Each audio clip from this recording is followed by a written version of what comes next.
It'll be one to go this time by.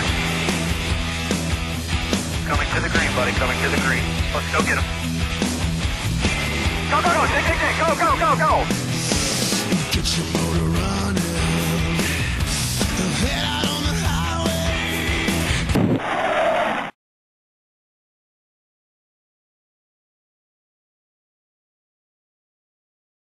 It was hard to have to call the race off because of the rain. Obviously, all the drivers were ready, all the teams that supplied cars were ready, and we already had a ton of fans at the racetrack in June. And to have to call that makes you feel like you're going to your own execution, unfortunately. But due to everybody at Gillette, they've brought it back.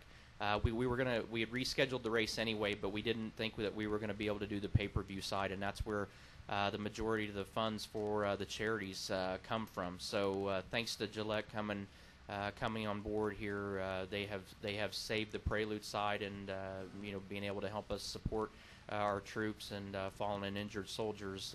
It just shows how caring that the Gillette family is, and the two Gillette young guns we have here. We got the whole lineup for Gillette coming to the Prelude. So I think these guys have figured out when they shave, they got less drag, so they've got an advantage on them.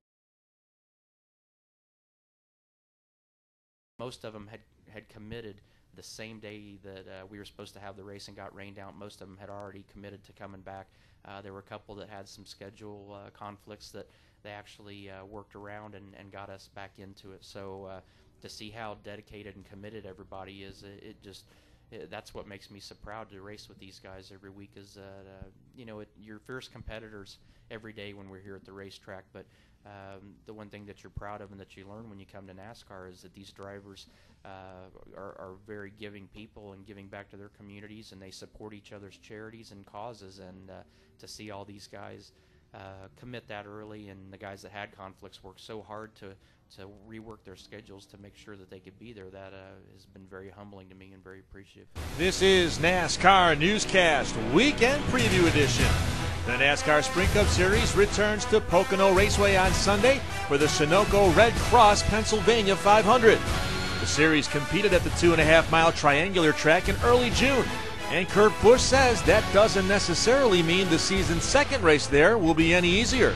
It just seems like it's easier to remember what went wrong for your setup because it was only 6 weeks ago. If you ask what happened at California Speedway earlier in the year and we're going there in October, yeah, it's hard to remember.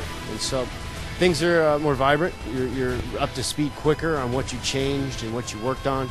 And so I always think that the second race is tougher because it's that much closer to the first one. Pocono provides one of the most unique challenges on the schedule with its 3 distinct turns and long front straightaway. And Sam Hornish Jr. knows it takes some time for a driver to learn just how to get his car to handle at the tough track.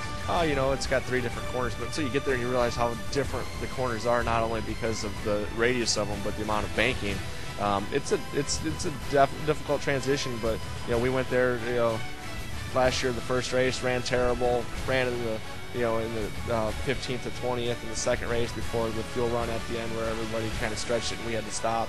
And then we go and we finish in the top 10 this year. I mean, it just, it's one of those places I really like. I feel like the more that I learn about it, the better that we're going to be able to do it. It's just taking some time to get there.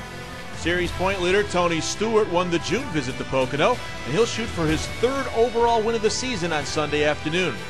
Denny Hamlin, a 2-time Pocono winner, leads the drivers to watch this week based on NASCAR's Loop Data driver rating system. Hamlin has compiled a 111.3 driver rating, the best over the last 9 races held at Pocono. Kurt Busch is next at 105, with Stewart 3rd on the list with a 104.6 rating. This is NASCAR Newscast.